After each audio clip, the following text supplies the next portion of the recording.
Pemerintah Israel terpecah soal pandangan siapa yang harus mengendalikan Gaza setelah perang. Perdana Menteri Israel Benjamin Netanyahu dan para menterinya saling memberikan pandangan yang berbeda selama berminggu-minggu. PM Benjamin Netanyahu mengutarakan sikap yang telah ia ulangi beberapa kali dalam beberapa hari terakhir. Ia menegaskan IDF akan terus mengontrol keamanan di jalur Gaza. Tujuannya untuk mencegah kelompok militan Palestina, Hamas, agar tak muncul kembali. Namun, meskipun ia bermaksud agar Israel mempertahankan otoritas keamanannya, ia tidak ingin Gaza menjadi seperti area B di tepi barat, di mana IDF bertanggung jawab atas keamanan, namun otoritas Palestina yang memerintah.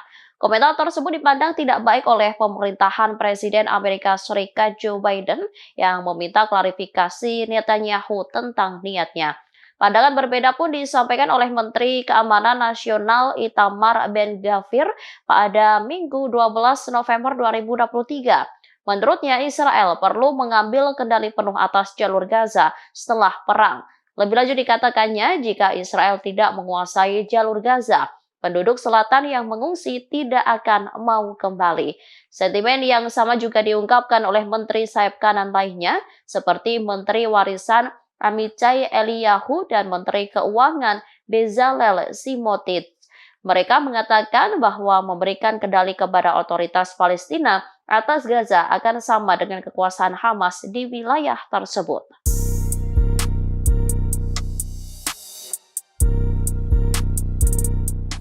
Pasukan militer Amerika Serikat melakukan serangan presisi terhadap fasilitas di Suriah Timur. Serangan tersebut langsung dibalas dengan serangan roket. Penyerangan oleh militer Amerika Serikat di Suriah Timur tersebut dikabarkan oleh Menteri Pertahanan Amerika Austin yang mengatakan pasukan militer Amerika melakukan serangan presisi terhadap fasilitas di Suriah Timur yang diduga digunakan oleh Korps Pengawal Revolusi Islam Iran. Austin mengklaim serangan tersebut menargetkan fasilitas pelatihan dan rumah persembunyian di dekat kota Al-Abu Kamal dan Al-Mayaden. Pasukan perlawanan Iran kemudian balik membalas dengan meluncurkan 15 roket ke pangkalan Pentagon. Roket tersebut ditujukan ke markas Komando Pangkalan Militer Amerika di ladang gas Konoko. Kurang dari 10 menit seusai serangan itu, helikopter Amerika menuju lokasi serangan.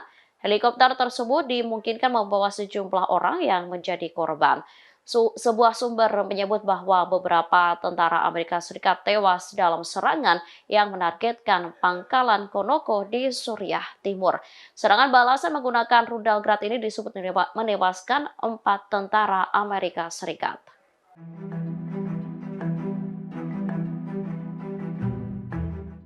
Presiden Amerika Serikat Joe Biden menolak serangan lanjutan militernya ke wilayah Iran. Ia khawatir serangan tersebut dapat memprovokasi Iran untuk memperluas konflik. Pada Minggu 12 November 2023, Amerika Serikat melancarkan serangan udara terhadap 2 fasilitas di Suriah Timur. Fasilitas tersebut diduga digunakan oleh Korps Pengawal Revolusi Islam Iran dan sekutunya di Suriah Timur. Menurut laporan, jet tempur F-16 Angkatan Udara menghantam beberapa bangunan di Abu Kamal dan rumah persembunyian di Al-Mayaden. Presiden Amerika Joe Biden menolak usulan Pentagon untuk melanjutkan pengeboman mereka. Ia khawatir akan memicu konflik yang lebih luas dengan Iran. Disebutkan tindakan penanggulangan yang dilakukan Gedung Putih sangat terbatas. Para kritikus Partai Republik di Kongres dan beberapa pendukung kekuatan udara pun mengungkap pandangannya. Mereka berpendapat bahwa tindakan tersebut hanya akan mengundang serangan yang lebih sering dan mematikan terhadap tentara Amerika di wilayah tersebut. Sementara pemerintahan Biden mengklaim bahwa serangan udara Amerika ke Suriah Timur diduga untuk membela diri. Hal ini terjadi setelah Menteri Pertahanan Iran Mohammad Reza Astiani memperingatkan pada 5 November bahwa Iran akan melancarkan serangan serius terhadap Amerika jika agresi Israel di jalur Gaza tidak berhenti.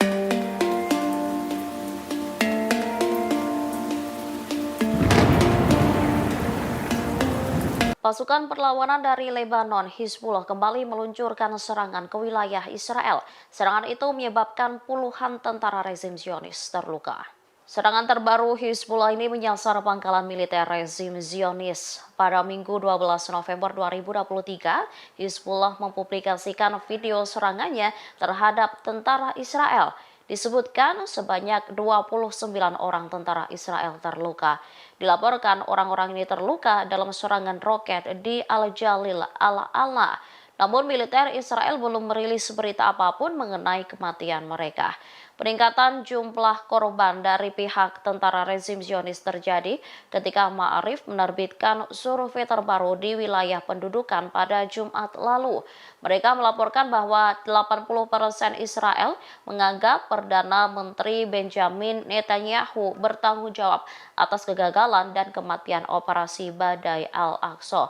Menyusul kekalahan rezim Zionis melawan perlawanan Palestina, kebencian warga wilayah pendudukan terhadap Netanyahu dan kabinetnya semakin meningkat.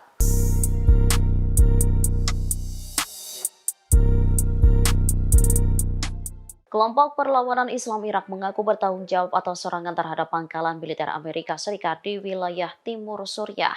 Akibat serangan itu sejumlah tentara Pentagon dilaporkan tewas.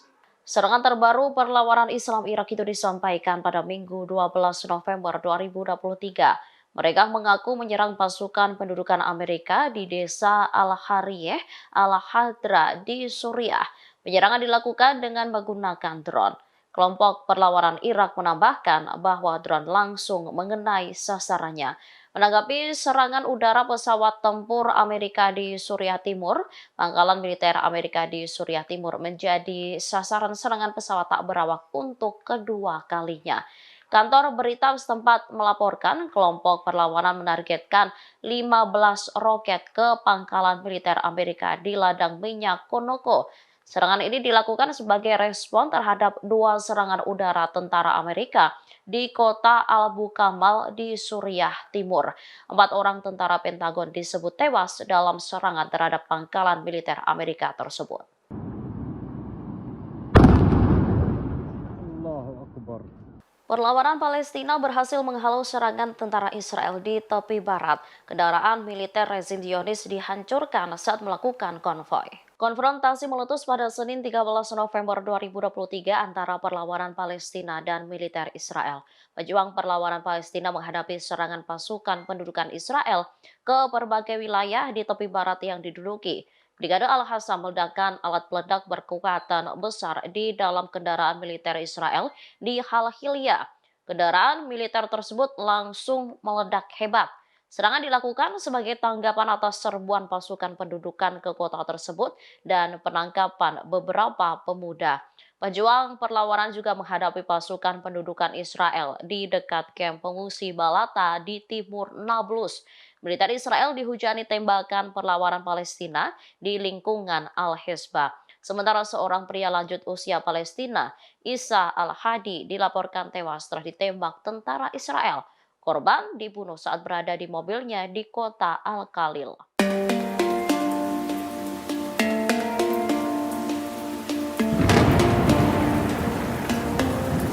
Ketua Dewan Eksekutif Hizbullah Lebanon meyakini jika Israel tak akan mampu melenyapkan Hamas.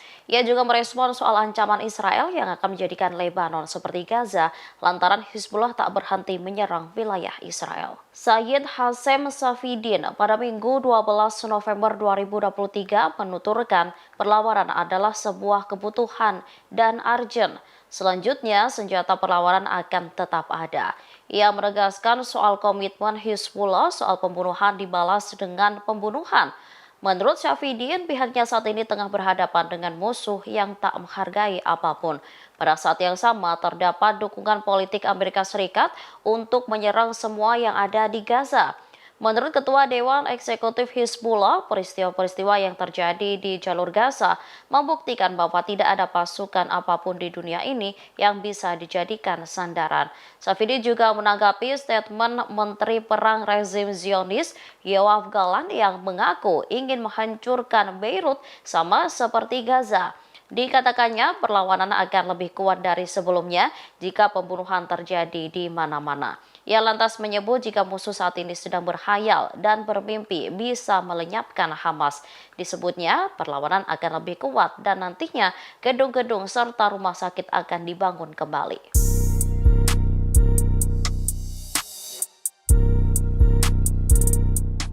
Pertahanan udara Iran saat ini mulai ditingkatkan merespon ancaman yang muncul terhadap negara tersebut. Nantinya pertahanan udara itu dapat mendeteksi ancaman serangan yang masuk ke Iran. Peningkatan senjata itu dibenarkan oleh Komandan Zona Pertahanan Udara Timur Laut Iran, Brigadir Jenderal Muhammad Reza Masoumi pada Minggu 12 November 2023. Masoumi menekankan bahwa kemampuan pertahanan udara Iran kini dapat mendeteksi dan mengatasi potensi ancaman secara efektif. Ia juga menyoroti bahwa seiring dengan berkembangnya ancaman dirgantara, Iran memastikan bahwa sistem pertahanannya juga mengalami kemajuan dengan kecepatan yang sama. Selain itu, ia menegaskan kembali bahwa kemajuan militer Iran semata-mata untuk tujuan pencegahan dan tidak menimbulkan ancaman bagi negara-negara tetangga. Hal ini terjadi ketika Menteri Pertahanan Amerika Serikat Austin mengumumkan akan mengerahkan sejumlah senjata ke Timur Tengah. Senjata tersebut merupakan sistem pertahanan rudal anti-balistik, terminal high altitude area defense, serta batalion Patriot. Diketahui pada September lalu, Iran telah mengembangkan rudal yang dirancang khusus untuk menargetkan wilayah Palestina yang diduduki oleh Israel. Hal ini disampaikan oleh juru bicara Kementerian Pertahanan Iran, Brigadir Jenderal Reza Tlaib. Rudal tersebut memiliki panjang 11 meter, berat sekitar 7 ton, dan membawa hulu ledak sekitar 500 kg. Jenderal Tlaib juga menyebutkan bahwa rudal tersebut memiliki jangkauan 1.400 km. Akan tetapi berpotensi diperluas hingga kurang lebih 1.700 hingga 1.800 km.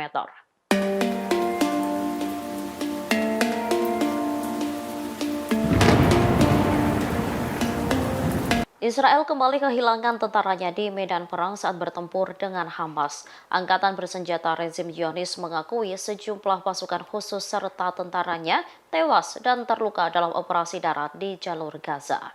Militer Zionis menyebut 2 pasukan khusus Israel tewas di medan perang. Mereka bernama Issachar Nathan dan Itai Soham yang berasal dari Brigade Komando. Sementara itu, media-media rezim Zionis juga mengabarkan salah satu personel unit Oquets terluka dalam pertempuran sehari yang lalu di jalur Gaza. Kondisi personel tersebut disebut parah. Sebelumnya, sumber lokal Gaza melaporkan pertempuran sengit pasukan perlawanan Palestina dan pasukan rezim Zionis yang berusaha maju ke poros barat laut kota Gaza. Selain itu, pertempuran sengit lainnya juga terjadi di Tel Al-Hawa yang terletak di barat daya kota Gaza. Pasukan perlawanan Palestina meledakkan sejumlah banyak bom dan granat di jalur yang dilalui pasukan rezim Zionis untuk masuk ke barat laut Gaza.